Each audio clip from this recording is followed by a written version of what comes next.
yakin eta teh bakal katempuhan jiwa orang anu sabenerna nyatana ruh gitu namawi di alam akhirat diratakeun ku Allah Subhanahu wa taala sabab Allah ngadama ruh teu dituntut terus sadayana didamelkeun namun cara gudang teh mah aya gudangna eta ruh teh nafsu aya gudangna maka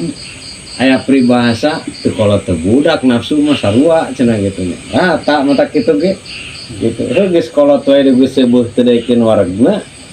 tetep aya kahayang tetep aya kakurang komo nu ngora meureun anyar gitu ya padahal mah sami wae nafsu mah gitu da eta teh nungtut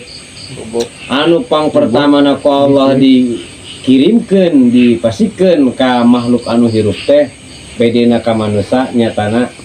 dipaparin nafsu heula akal mah paneuri nu mana kaayaan orok can bisa wala kaya ge dengekan teh pusing orok teh amak teh gitu hese pandupa apa gitu kayak hese siksa pali riwayat di mana kan aya budak ceulik we ngaduluk eta saya teh nafsuna gede teh geus di mimitina datang diturunkeun nafsuna ku nu maha kawasa akalna iraha tah akalna mah teh wal akilu kitu nya kaayaan eta akal teh aya baligin di mana ke nincak